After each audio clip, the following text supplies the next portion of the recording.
Good afternoon, everyone. Tackling advanced threat landscape with managed detection and response. So before we get into this topic, let's look at the current cybersecurity threat landscape. So number one, globally industry is observing increased threat actor activity, which is related to the advanced persistent threat. It could be a state-sponsored APTs, right? You can name 10, 33, okay, TAC, 38, all those things. Second thing is ransomware attacks are on rise, right? Day in, day out, there are certain actually news which talks about compromising the critical information infrastructure. That's the second. Third, if you look at for the past 12 to 24 months, we are also seeing multiple critical vulnerabilities, zero-day vulnerabilities reported on various product and solution, right? This is one of the reasons is a tool or the product sprawling, multiple technologies used by the organizations, right? So wherein they'll have to keep a track of which all the vulnerabilities associated with which product are they impacted, how do they mitigate, how do they remediate those vulnerabilities. This is the third one. Fourth one, if you look at, I think two large supply chain attack. One is SolarWinds, second is Kaseya, right? This is the indirect attack on large tech firms. They compromise the organization tech firms through which whoever subscribe the tools or the softwares, right, across the globe, they gain the access. These all predominantly, if you look at 3 to 4 trend that we are witnessing across the globe. Now, today's agenda is let's look at what are all the gaps in traditional threat detection and response.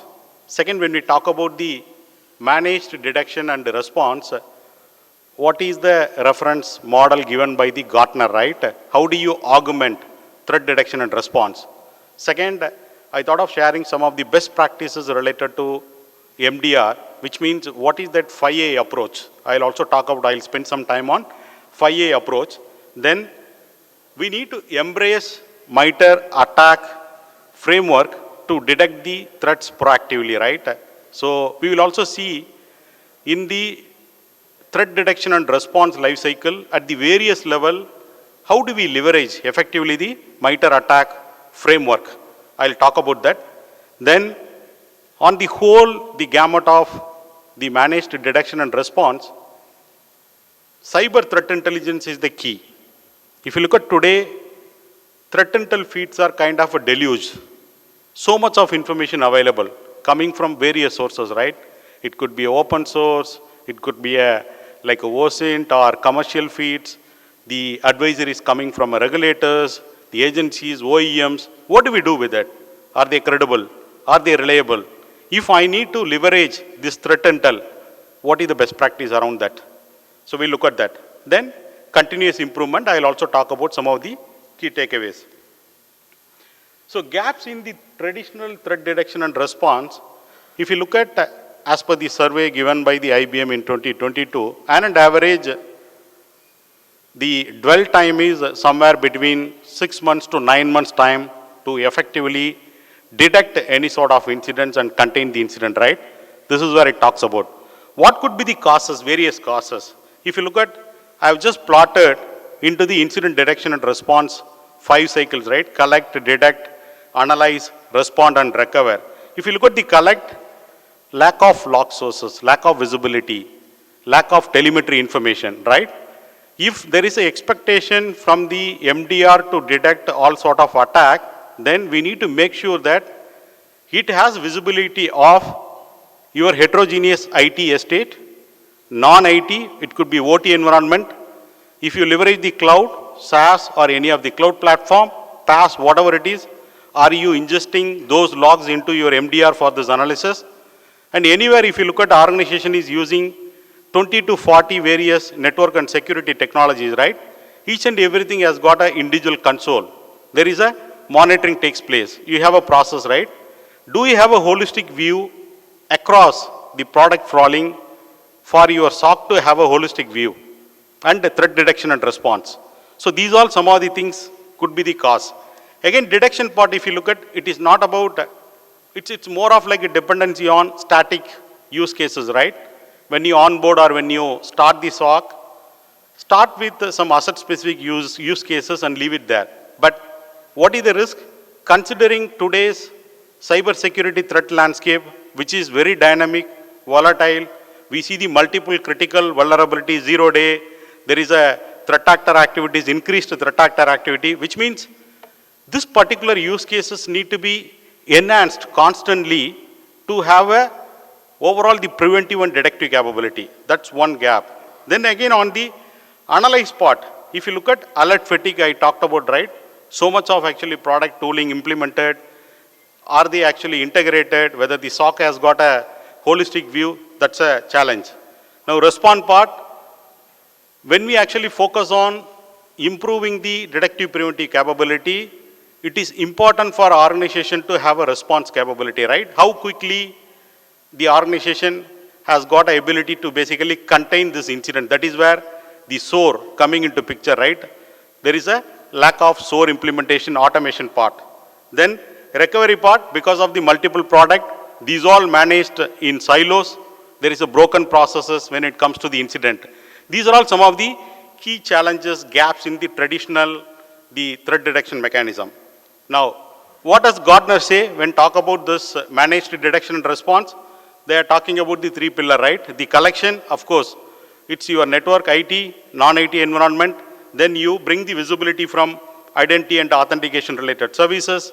Then you have a cloud subscription, integrate those cloud subscription with the MDR solution to have a visibility. Then, of course, it should have a inbuilt capability of the AI and ML, more analytics, right? This analytics need to happen from singular data like source. That's where the analysis part coming into picture.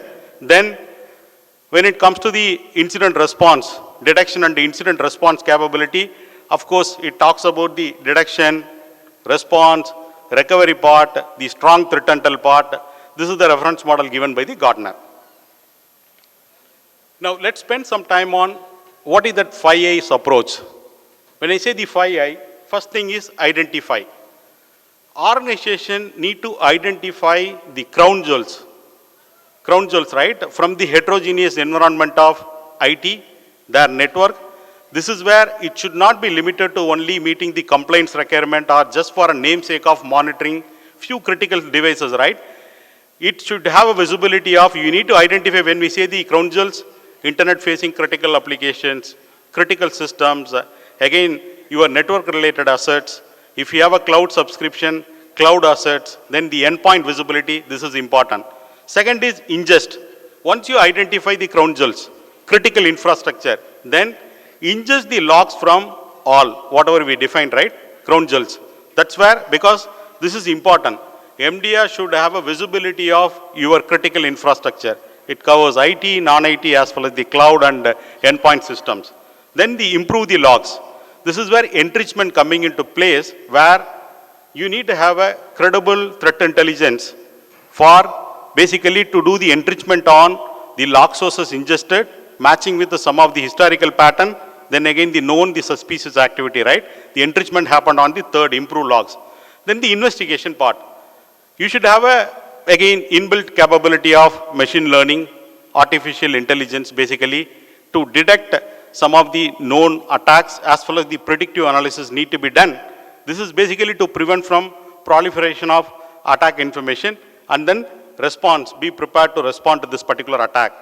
The I is involved, right? This is where the involving the human expertise for threat response as well as effectively leveraging automation to improve the operational efficiency. That is one part, which means automation can be used in two ways. One, do as a part of the enrichment, alert enrichment part. Second thing is use the SOAR, security orchestration and automation, for doing a containment activity. When there is a malicious communication, right? Be it inbound or the outbound, right?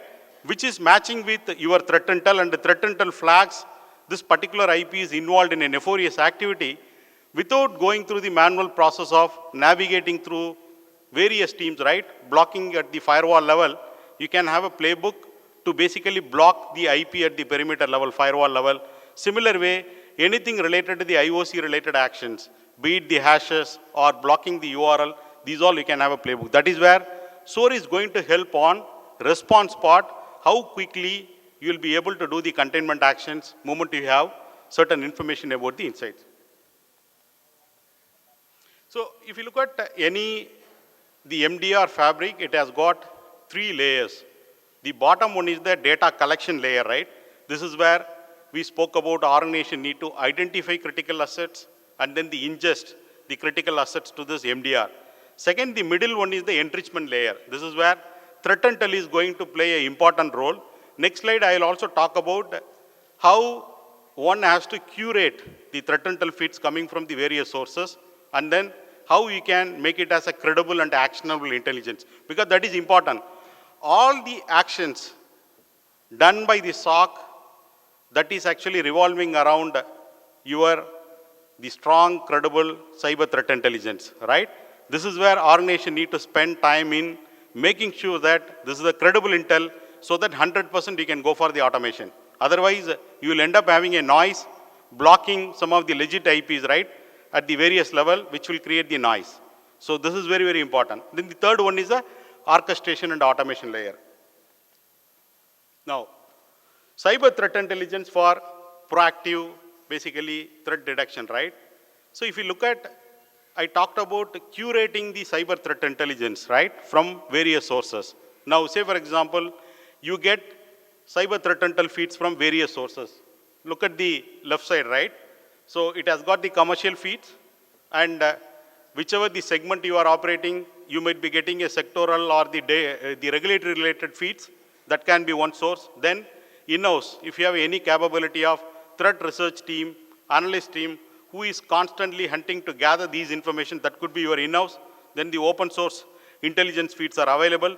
Then whatever intelligence you get it from the dark web, deep web, that can be added. Then the research analyst, right? These all the raw data getting into the threat intel platform. This is where you need to create your enrichment, right, to decide on the verdict. Basically on the bad reputation IPs, moderate, and the good reputation IPs, right? Now, based on the threat reputation criteria, you will actually give a verdict on these all the IPs, IOCs, right? It could be other things involved in a nefarious activity. Now, what is the outcome? The enriched high confidence feeds can be integrated with your SIEM, your MDR solution, SOC, then EDR, endpoint detection and response. That's one. Second thing is, once you make the curated and credible intelligence, second thing is, you should have a contextual threat intel feeds, right? The internal stakeholders cannot be flooded with so much of advisory, because as I mentioned, it's a kind of a deluge. So you should know your IT environment, your OT environment, what all product, what all versions, right? So from the security team, the advisory should be contextual, basis the applicability of the organization, so that the IT or the network team, they'll be able to map within that estate, identify the impacted assets, coming up with a plan for the mitigation. This is very, very important. Otherwise, initially they will look at 5, 10, 15. The moment it becomes 100 advisories, they will stop looking at, right? That's why the contextual advisory is very, very key. If they receive it, it is actionable for them, because you are not flooding or broadcasting the advisory. This is contextual based on the organization asset. This is very, very important. Second thing. Third is, of course, the exposure monitoring, right? While we putting various controls on, protecting the enterprise estate, you need to keep eyes and ears on the public domains, right? That's where the exposure monitoring coming into place of monitoring your brands, monitoring your domains, monitoring your mobile applications, any negative campaign or any sort of hate speeches going on in dark web, deep web, or any data related to your organization available in any of the third-party forums or the dark web. These all can be this exposure. You can actually get the insights from brand monitoring or the exposure monitoring service, that intelligence. Then, now you have a contextual threat intel advisories. You know what is applicable for the organization. Then you also get the various APT, ransomware related IOCs are available, right? Advisories are available. Now, analysts should have a view on that particular platform to do any sort of search, to basically pull out any point in time applicable IOCs, okay, so that they can action. So this is very, very key. This is what going to determine how your response process would be. Now next is, key thing is embracing the MITRE attack framework to detect threats efficiently. First thing is correlation and analytics engine, right? So this, as I mentioned, initially when you start this basically SOC, the MDR, the primary focus would be on creating asset-specific use cases or the basic standard use cases, right? But this has to be constantly evolved time to time to improve the detective capability. When I say three things we need to do, one is, once you create the asset-specific, do the cross-correlation between the various assets, right? Proxy to firewall, domain controller to firewall, basically. The similar way, the other endpoint system to firewall. So that the accuracy level will be very high, you will be able to detect the suspicious activity. So cross-correlation rules need to be created. Second, based on some of the sector-specific threat actor activities, look at the TTPs, tactics, again the techniques, the processes. Now you see which all basically techniques it falls on the MITRE framework. You will have to create MITRE-aligned use cases as a part of your MDR so that you will have a detection capability. Third aspect is now so many actually 0 days or the critical vulnerabilities are published, right? Say for example, Log4j, Spring4Shell, recently MoveIT, this is being exploited in the wild, right? As we speak still, there are certain attempts related to Log4j happening, right? Because this is something the code embedded at the application layer, right? Not at the surface level. Organizations are still struggling to identify which all systems wherein this particular Log4j related components were added, right? Which means once you understand the pattern, once you create the use cases in the MDR, at least you will have a detection capability. If any active attempt of exploiting these critical vulnerability, you will be able to detect and notify organization, yes, there are some active attempts on these critical vulnerabilities. Can you please look at these systems and prioritize the patching? So this way, you will make the use cases, the policies are dynamic, in line with cyber basically threat context, as well as it's also addressing some of the key vulnerabilities. That's one. Second is cyber threat intel. I spoke about that, contextual advisories, and then like providing the IOC related information. Third is hunting, right?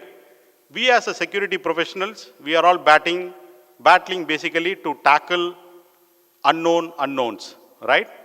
Known predominantly covered by the tooling, the products, it has got a signatures. Known, unknown, this is where your credible threat intel is going to help. Having those mechanisms, those IOCs in place to have a proactive detections.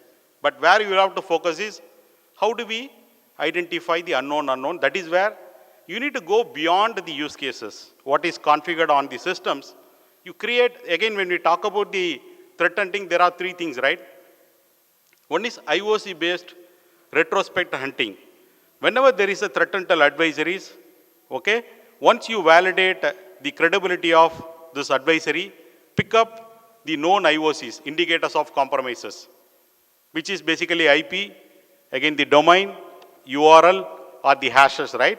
Now, in my estate environment, I need to see, am I affected or do I see any sort of the sign communicating with basically this known nefarious IPs.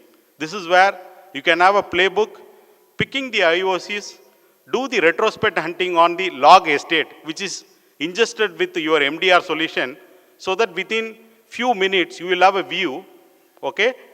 There is a attack, there is a advisory published, somewhere, someplace it had happened. Now I picked up those things, check the reputation part.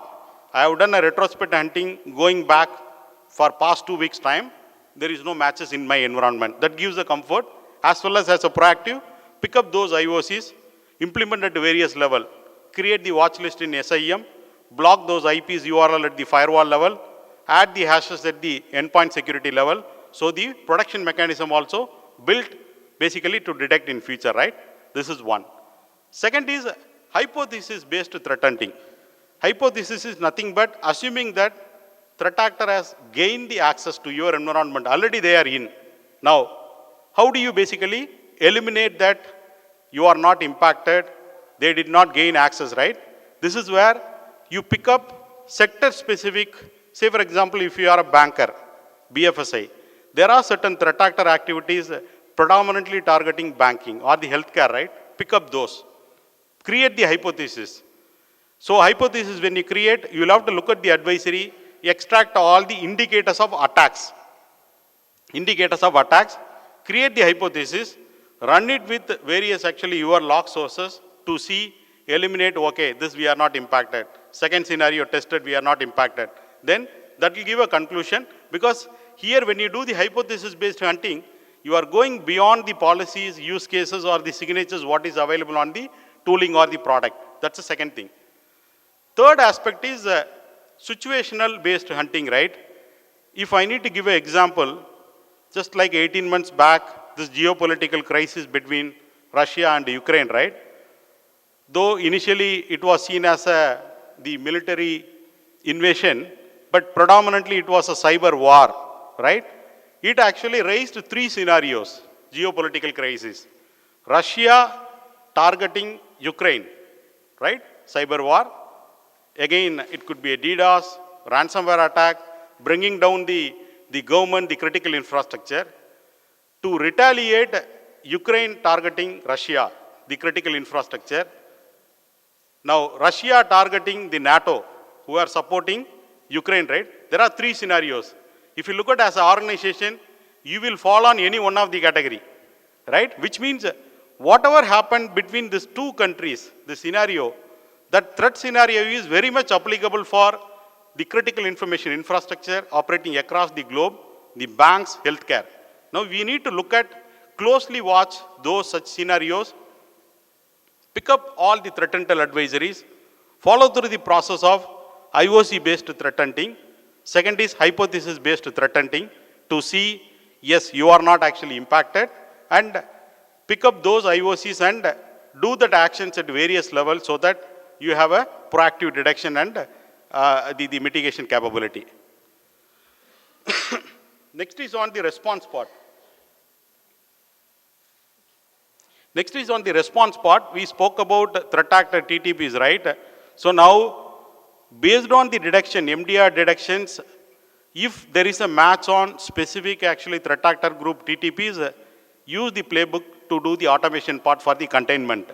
The fifth one is, how do we measure the effectiveness? This is very, very important. If you look at any organization, at least the security solution per se, 15 to 20 would have implemented at various levels, right? You have a policies. You created the use cases. How do you test the effectiveness? This is where red teaming is going to help, wherein the red teamer will mimic the attack scenario in line with the MITRE, and then they carry out all the MITRE aligned basically attack scenarios. The MDR or the SOC team will act as a blue team, wherein they need to demonstrate how capable are they basically to detect these sort of attack scenarios. This is very, very important. Now, post the red teaming exercise, what is the key takeaway is, both the teams should come together. Red teaming should present on what all scenario they have tested. Blue team needs to talk about the defense, how effective they were able to detect, prevent the various scenarios. Wherever there is a gaps, that gives three basically inputs for you to basically enhance. Improving the log visibility. You are getting a log, but you are not able to detect. That's where you need to look at the logic, the use cases, right? Anything need to be tuned basically to detect, right? Some places you may not have a visibility. This is where you will have to bring in the visibility. So this I have put basically in the threat detection and response cycle, aligning the MITRE, right? One needs to actually embrace the MITRE attack framework for effective threat detection part. So leveraging the analytics part, when we talk about the SOC, two things, right? One is a time to detect. Second part is time to respond. Time to detect, on the left side you will see MDR, when we talk about the MDR, ideally it should have these all the component, right? The credible, strong threat intelligence, it needs to have a user and entity behavior analysis, NDR capability, it should have an inbuilt SOAR capability, right? Now on the right side, if you look at speed to respond, one of the things is like security automation workflow to investigate entries, that particular logs, and then like we need to have a workflow to do the automation part, right? I spoke about various scenarios. Automation you can do for enriching the alert as a part of L1 activity. Second thing is you need to do the containment part as well, right? If any malicious traffic without manual intervention, blocking at the firewall level, that is one of the playbook, SOAR playbook you can implement. Blocking the hashes at the EDR level, you can do that. URL web proxy level, you can do that. Or any sort of user-related, repeated policy violation activity, blocking at the firewall level. Phishing, it is a multi-pronged approach. User awareness, then again blocking the malicious, basically the email at the gateway level, then submitting the sample to the vendor. These all you can create the playbook and you can do the automation basically to make this entire process efficient. So last one is the continuous improvement. You can look at always, this is one, but 3 key takeaways. So if you need to measure the MDR effectiveness, right, what you need to do, number 1, pick up the 1 month, what all the threat intel advisories are published, comprising the various threats, right? Which all threats you are able to detect as a part of your MDR capability. That will give you a clear idea. Are you lagging on the use cases? Are you lagging on the log sources visibility, so that you can improve that. Second is, we spoke about effectiveness of the controls. You need to do the red teaming, blue teaming exercise, right? To mimic the attack scenarios, to see how effective are these control. That's the second scenario. Third is SOC maturity assessment. So what you need to do is, this is again, you need to, over a period of time, you need to assess the overall maturity of the SOC, right? When we talk about the maturity, people, process, technology, it can be in 2 ways, right? One is a qualitative assessment on the process part in terms of what all technology, what all solutions we have, we can put a tick mark.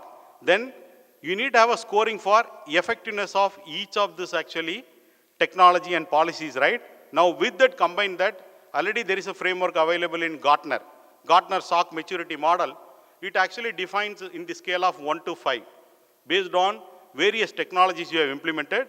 Now one more thing what you need to add is, don't look at direct like a technology mapping alone.